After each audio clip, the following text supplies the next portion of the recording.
Et yo tout le monde, on se retrouve aujourd'hui chez nos amis les Fixenotes après 1 an et demi d'absence. 1 an et demi. Ouais, ça passe à une vitesse.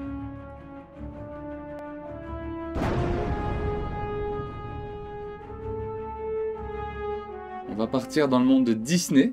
Mickey. Et je préfère Donald. Non, blague à part. On va parler des séries Marvel adaptées sur Disney+. Avant la sortie tant attendue de Hawkeye.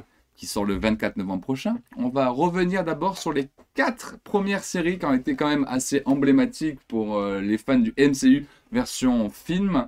On viendra sur la partie comics par la suite. Allez, c'est parti.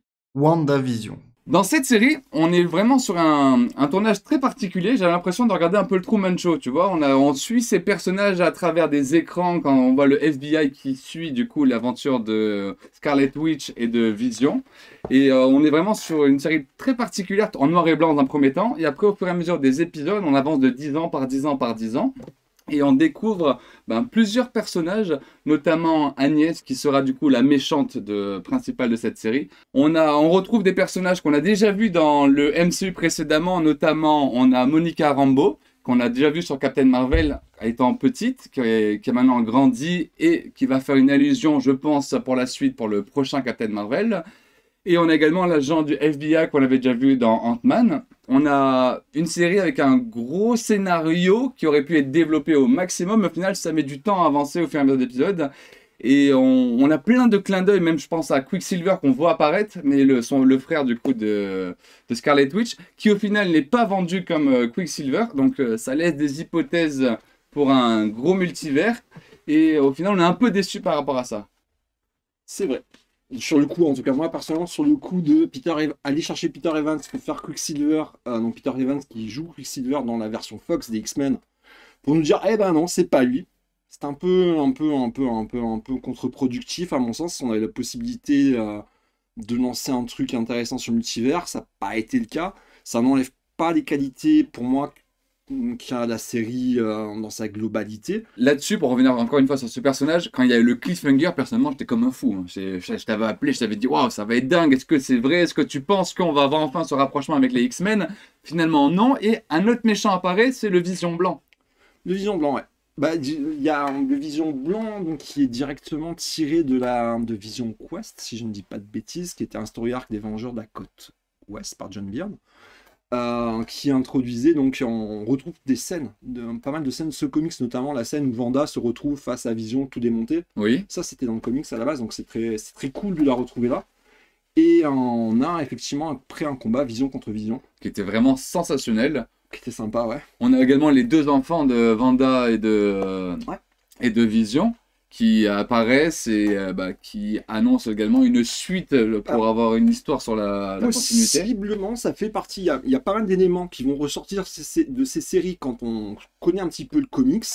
On va avoir 2 tendances dans les inspirations. On va avoir la tendance Young Avengers et la tendance Vengeurs de la Côte Ouest. Young Avengers, ça va être typiquement les enfants de Scarlet Witch, donc Speed et Wiccan, qui sont membres de cette équipe donc des New Avengers, une équipe de jeunes Vengeurs qui sont autour du début des années 2000. Donc une équipe qui était composée de divers membres qu'on va retrouver d'ailleurs dans les séries Disney pour la plupart, paradoxalement. Et pour l'axe Vengeurs de la Côte Ouest, on retrouve tout simplement la Vision Blanche et Scarlet Witch qui sont des membres fondateurs des Vengeurs de la Côte Ouest. D'accord. On va continuer d'épisode de série en série, mais tu vas voir, c'est un espèce de fil rouge. Mais en tout cas, ce qui est bien, c'est que WandaVision, on est vraiment à la fin de Endgame. Voilà, elle est partie, elle s'est retranchée, elle a perdu l'amour de sa vie, elle a recréé l'amour de sa vie dans sa sphère. On a encore aussi un autre personnage qui est là, l'astrophysicienne qu'on va retrouver dans Thor, qui décrypte et qui comprend qu'il y a quelque chose qui se passe derrière. Alors ça, c'était pas mal d'avoir rappelé un petit peu tous les seconds couteaux des films Marvel, parce que ça nous a donné un espèce de lien et de continuité par rapport au film, sans forcément péter des gros personnages, des gros caméos. C'était des personnages qu'on avait déjà vus plusieurs fois dans des films différents, et les retrouver tous au même endroit, au même instant, ça donne ce petit cachet MCU qui est fort plaisant et fort immersif. Et surtout qu'à la fin, on on annonce quand même le prochain Doctor Strange avec Red Scarlet et on annonce également le prochain Captain Marvel. On a vraiment des gros clins d'œil pour les prochains films du MCU. Alors ouais, on a des portes ouvertes effectivement à la fin, donc de ce qu'on sait, de ce qui a été dit, c'est toujours pareil, maintenant c'est un petit peu dur, une fois que les projets approchent, de savoir si c'est le hype train, si c'est des rumeurs ou si c'est exactement dans le projet, mais effectivement, Scarlet Witch devrait réapparaître dans le multivers de la folie avec Doctor Strange, et on devrait avoir un peu plus de conséquences sur sa transformation en Scarlet Witch. C'est un petit peu dur parce qu'on n'a pas résumé la partie où en fait elle passe de son statut de Wanda Maximoff à Scarlet Witch, donc une sorcière avec des pouvoirs magiques. Elle passe du côté obscur de la force. À peu près, ouais. En tout cas, à la fin de la série, elle a de Darkhold. Et le Darkhold, c'est quand on la voit comme ça dans son coin. C'est un bouquin qu'on avait déjà vu dans des séries un petit peu annexes comme Agent of Shield à l'écran. Il me semble qu'on le voit aussi peut-être dans Runaways, si je ne dis pas de bêtises. C'est un livre mystique, c'est un petit peu le Necronomicon de l'univers Marvel. Ok. Falcon et le soldat d'hiver. Une série en 6 épisodes qui est sortie à partir de mars 2021. Là, du coup, on est vraiment sur quelque chose de terre à terre. On retrouve Bucky, on retrouve Falcon. Falcon qui a le bouclier de Captain America. Ah ouais, qui a le bouclier au début, mais qui finalement se dit je suis pas digne. Je suis pas digne, je vais le rendre aux agences du FBI. Non, pardon, aux agents SHIELD. Du SHIELD ou du gouvernement américain, tout simplement. Exactement, tout en question. Et suite à ça, il y a des les Flag Smashers qui vont débarquer. Ouais. C'est cette nouvelle entité de méchants terroristes. Et on arrive à la fin de l'épisode 1 et là, qu'est-ce qui est révélé à l'écran? La grosse blague, en tout cas, ça a fait un gros buzz. Bad ou mauvais, ça a été un gros buzz. Ça a bien marché de mon point de vue, parce qu'on a donc John Walker qui apparaît, qui prend le manteau de Captain America, qui devient le nouveau Captain America. Captain America décide d'arrêter de Captain America. John Walker prend sa place et devient le pire Captain America d'histoire. Oui, là, ça a été un gros... pour revenir à ce coup de buzz, sur les réseaux sociaux, je crois que tout le monde a détesté. Tout le monde était détesté, mais bien comme il faut, c'était hallucinant. C'était dingue, et surtout dans les épisodes qui ont suivi, quand on voit qu'il tue un terroriste, voilà, Captain America tue des gens, et le côté, voilà, en plus, réseaux sociaux, où c'est montré en plus, et c'est filmé en live dans le MCU par rapport au personnage et tout, ça, c'est devenu un peu n'importe quoi pour le côté du fanboy qui suit juste le MCU de base. Ouais, c'est un coup qui a bien marché parce qu'ils ont réussi, dès les premières minutes, à faire détester ce personnage qui n'était pas supposé rester. C'était un petit peu évident que le Falcon allait reprendre le flambeau, de reprendre le bouclier, devenir le nouveau Captain America. Bucky, mine de rien, on a aussi espéré que Bucky prenne les devants, etc. Mais au final, voilà, c'est deux amis un peu à la L'Arme Fatale. J'ai l'impression de voir le film de L'Arme Fatale et avec un mélange de attrape-moi si tu peux, tu sais, il y a le gouvernement qui essaie de les attraper, etc., etc. Et c'est vraiment des petites connotations à des films américains assez classiques. Et ils en ont fait cette série vraiment bien kiffante. Faut pas oublier de parler de Zemo aussi. Effectivement, Zemo qu'on retrouve, qu'on n'avait plus vu depuis Civil War. La petite danse de Zemo, qui a vraiment fait aussi le buzz dans la série. Je pense qu'il a quasiment volé la vedette aux deux autres. Ah ouais, facilement, je crois qu'à la fin de la série, tout le monde joue une série Zemo. Donc Zemo, voilà, c'est un peu l'anti-héros par rapport aux deux autres personnages. C'est ça. Et après, on avait également la réapparition de Sharon Carter. Oui, pauvre Sharon Carter.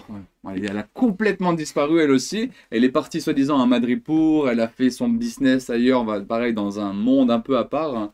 Donc Sharon Carter, c'est le personnage qui a été oublié post-Civil War, à l'époque où tout le monde était pourchassé hors la loi parce que tout le monde essayait d'aider Bucky à ce moment-là. L'équipe de Captain America avait dit en fait Bucky il est contrôlé, c'est pas un méchant, c'est pour ça qu'ils se mettent sur la gueule en fait. Grosso modo dans Civil War si vous vous souvenez. Du coup, on a Bucky, on a Falcon donc, qui va récupérer Bouclier. Il y a Zemo qui vient les aider pour aller battre les Flag Smashers. Et on a du coup ce nouveau Captain America qui va quand même connaître une grosse transformation. Il va être après vendu, façon de parler, comme... Alors, c'est pas qu'il va être vendu, c'est une fois que...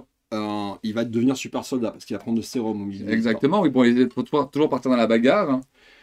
Une fois qu'il va être désavoué par le gouvernement américain parce que, oh mon dieu, il a tué un terroriste, tout ça, il va être récupéré par un personnage. Alors, c'est là où la temporalité est un petit peu bizarre parce que le personnage aurait d'abord dû apparaître dans la scène post-générique de Black Widow, mais le film a été retardé et sorti après la série. Donc, la Contessa, c'est un petit peu la nouvelle Nick Fury.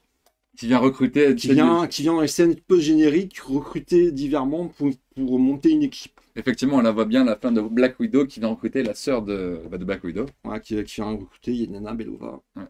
dans son équipe. Donc là, à la fin du film, elle recrute donc John Walker qui devient le US Agent, donc le Captain America version sombre, on va dire, avec un costume avec plus noir, Plus badass, mais enfin, ouais, plus badass. Non, mais c'est une version. moins subtil, on va dire, Ouais. plus bourrine du personnage. Et du coup, ben, cette série va amener au prochain Captain America, Sûrement. avec sûrement le prochain Captain America 4. Et ça sera ben, du coup Falcon qui, à la fin, récupère le bouclier, qui est ben, annoncé comme le prochain Captain America. Il y a un Captain America sans pouvoir. Donc, Il y a ça, il y a aussi un personnage qui fait son apparition, un espèce de personnage secondaire qu'il retrouve un petit peu entre les missions oui. et qui bidouille un petit peu qui est un petit peu Oui, qu'il arrange, oui, c'est bon, ouais. Ouais, bah ça de base c'est son prochain Acolyte, du coup, c'est ça sera le prochain Falcon. En théorie, c'est le prochain Falcon. Ok. C'est pareil, c'est dans le comic, c'est ce personnage-là qui devient Falcon, donc a priori, on a des chances de le recroiser aussi dans le prochain Captain America, je pense. Affaire à suivre. Loki. Pour la troisième série, on va parler bien entendu de Loki, qui est sorti en juin. Une série en 6 épisodes. Et avant toute chose, c'est la seule série, enfin en tout cas c'était la première série qui allait avoir une saison 2. C'est vrai. Quand elle est finie, avant toute chose, comparé aux deux autres, bah là on a une saison 2. Donc vous le savez.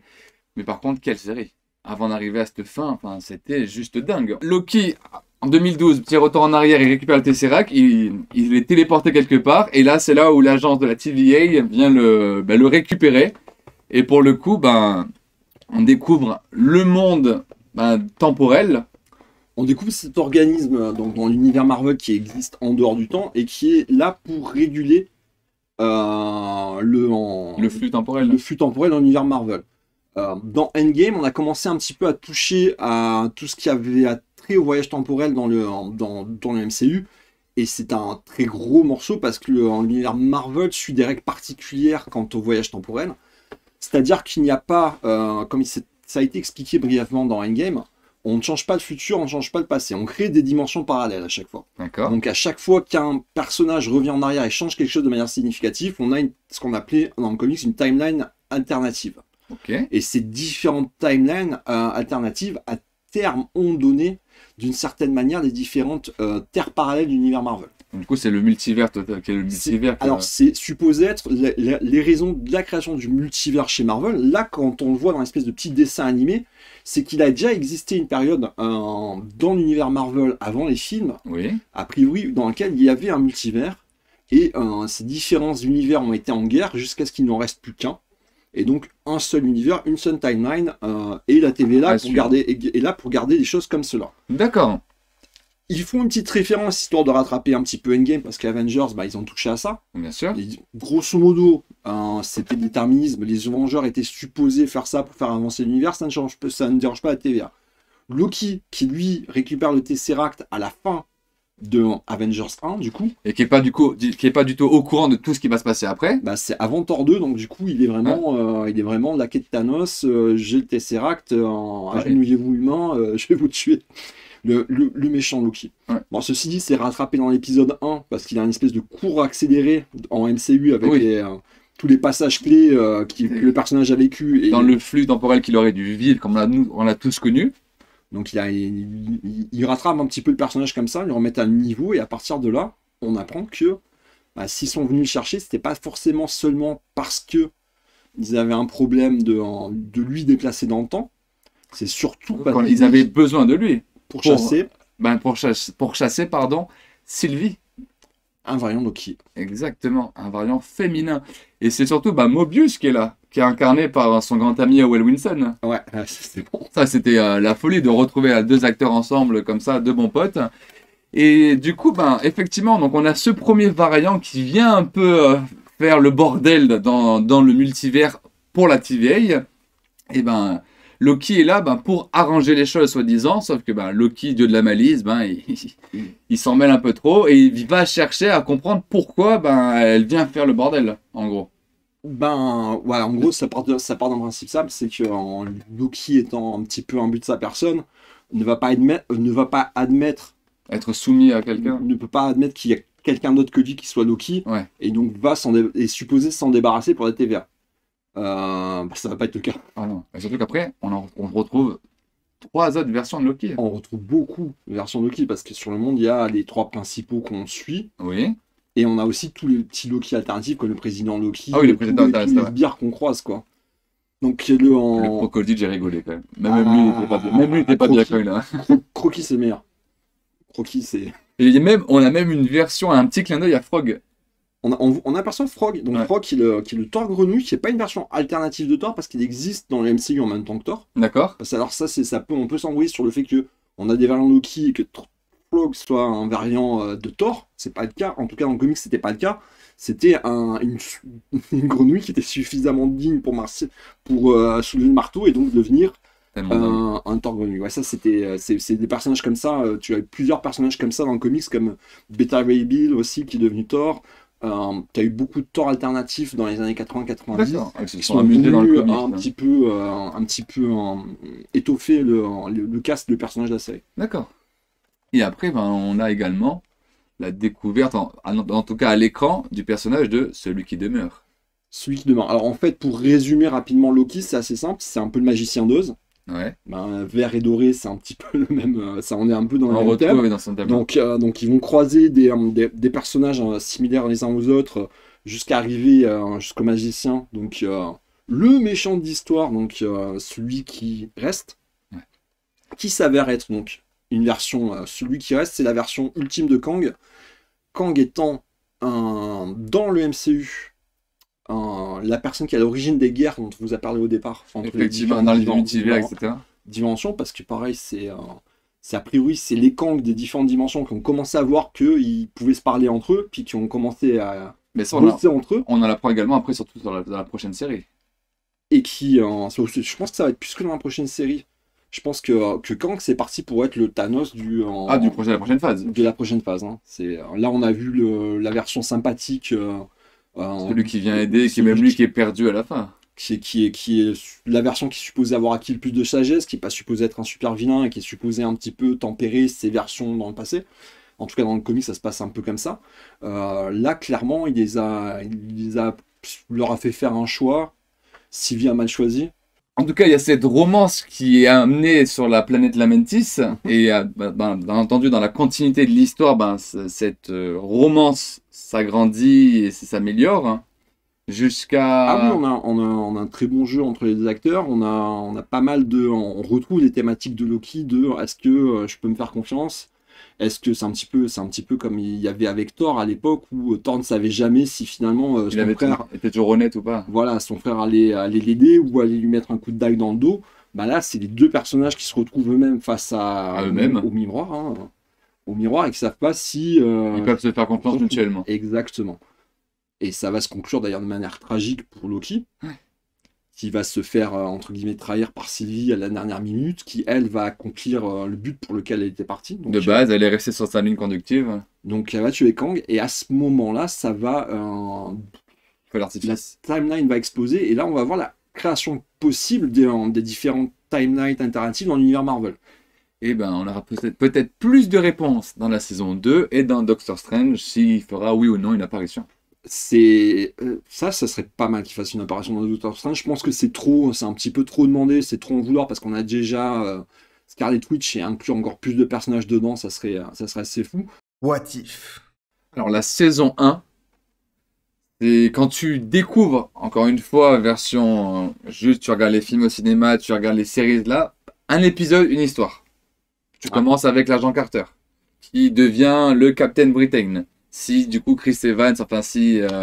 What If à la base, le concept même, c'était une série de comics chez Marvel qui prenait des points qui étaient abordés dans le comics et qui disaient et si Et si, oui, c'était un concept qui était déclinable à l'infini et qui généralement tenait sur un numéro, te racontait une histoire alternative de l'univers Marvel. C'était des petites nouvelles. Et si Jean Grey n'était jamais devenu Phoenix, si c'était Daredevil qui était mort et pas Elektra, et si Peter Parker était devenu le Punisher.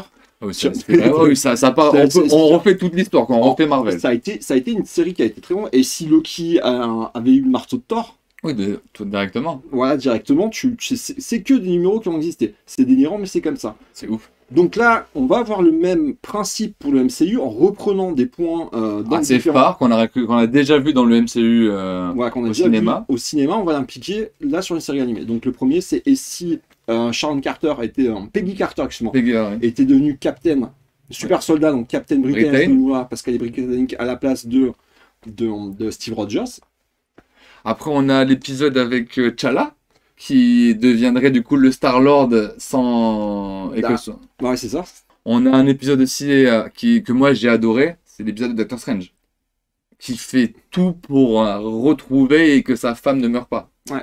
Ça, c'est qui rentre notamment dans cette folie de je veux plus, je veux plus, je veux plus. Et au final, grâce à cet épisode, ben, du coup, petit pic pour le prochain film Doctor Strange.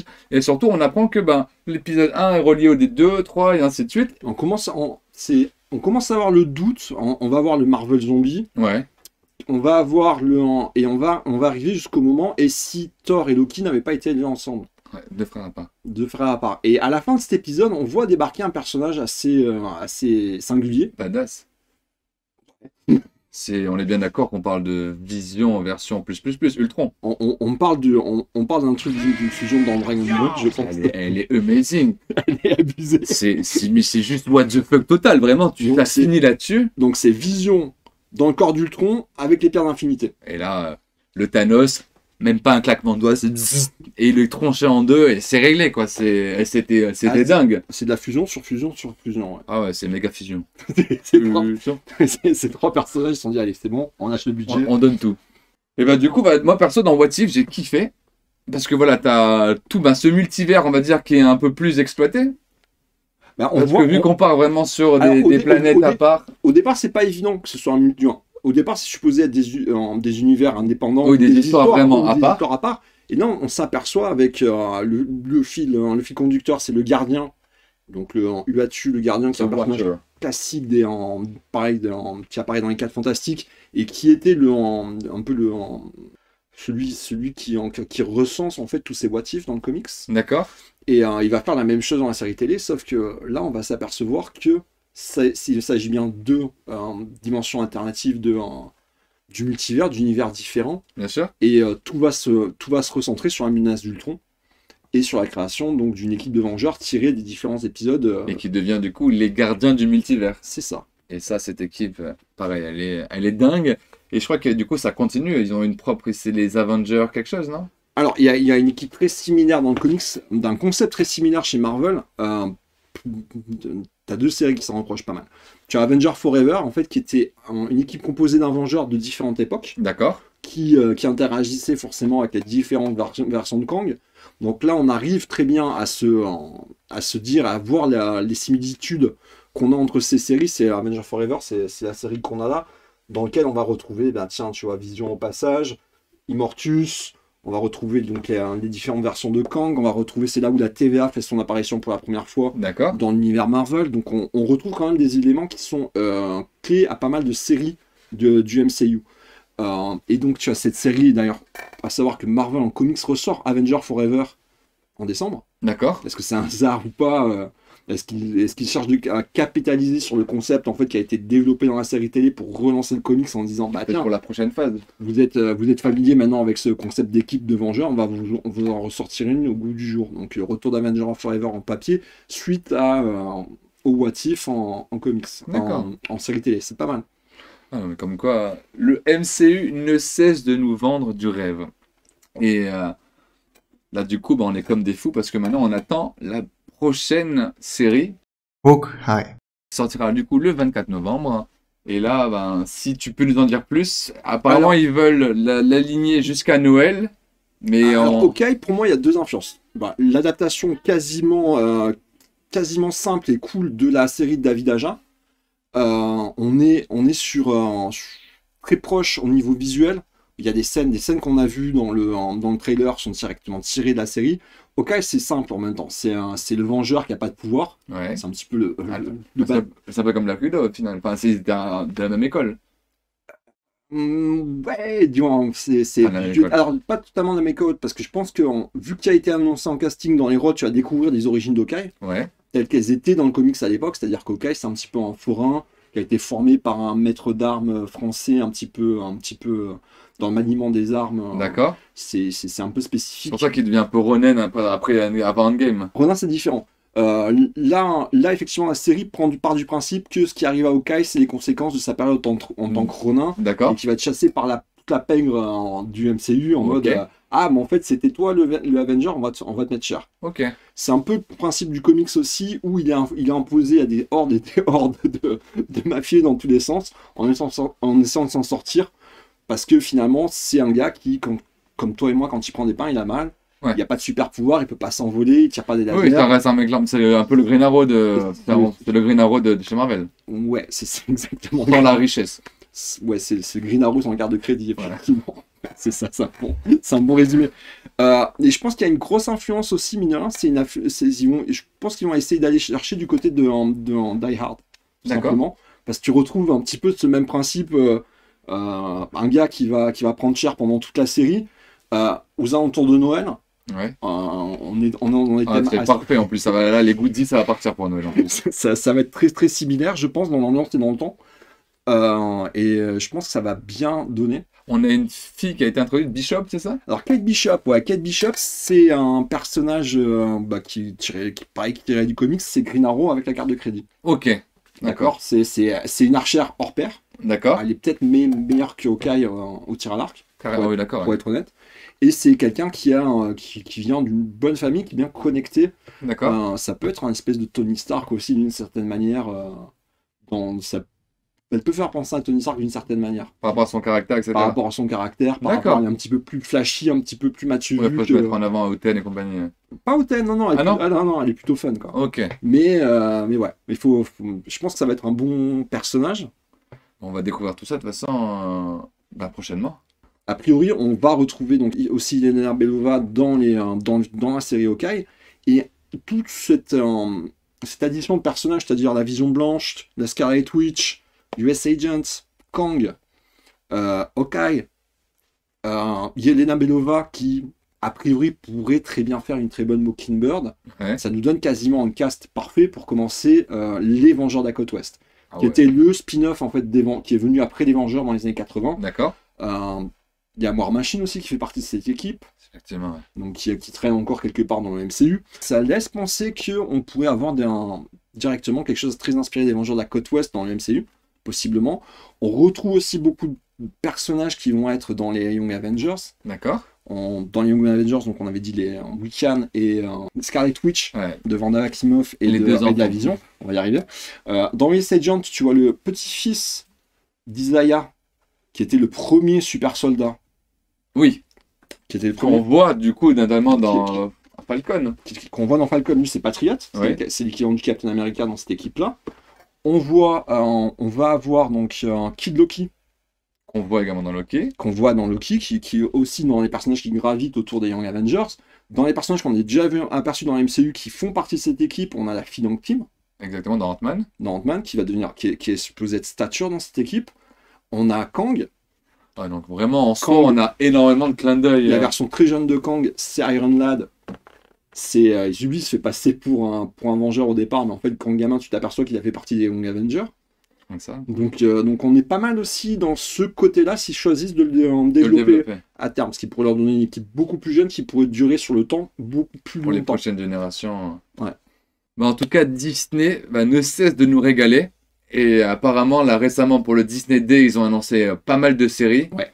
On a Moon Knight, on a la série sur Groot, on a Miss Marvel, She-Hulk. on a She-Hulk, on a Echo. Ouais. On a la... Petite parenthèse, et le personnage d'Echo était aussi une des personnes à porter le costume de Ronin Ah oui. dans le comics. Donc on sait qu'elle risque d'apparaître aussi dans la série Hawkeye. Affaire à suivre. Donc voilà, là, on a une petite piste du pourquoi, du comment. Et effectivement, donc Echo va sûrement découler aussi de la série Hawkeye. D'accord. Et on a aussi la série Secret Invasion et une série totalement improbable, une série sur Agatha Harkness. Ouais. Spin-off de WandaVision. On a aussi du coup X-Men 97. Sûrement la suite du dessin animé 93 de chez Marvel, série D'accord. animée, je pense. On a Marvel Zombie aussi, à mon avis, suite à l'épisode de What If. Mhm. Et pour finir, on a un Spider-Man. Spider-Man Freshman Years. À voir ce que ça donne. Et peut-être des réponses avec le prochain Spider-Man qui sortira en décembre prochain. Mais ça, c'est dans une prochaine vidéo. Si tu veux ne pas la rater, tu t'abonnes, pouce bleu, et tu dis pas de nom. Stay Tu tuned. vas. En tout cas, toutes les réponses à nos questions seront à retrouver sur Disney+, le 24 novembre, dans la série Hawkeye, qu'on attend tous avec impatience. En tout cas, merci les Fixonautes pour Merci cet The Nice accueil. Geek, c'était trop bien. Ça m'a fait plaisir. Et blague à part, si vous avez vraiment aimé cette vidéo, n'hésitez pas d'abord à liker les Fixonautes, d'abord chez qui on a fait cette vidéo. Et puis à mettre un pouce bleu, à mettre un abonnement, la petite cloche. Et puis merci, à bientôt. Ciao, ciao. Et un mot de notre sponsor, Red Shadow Legend.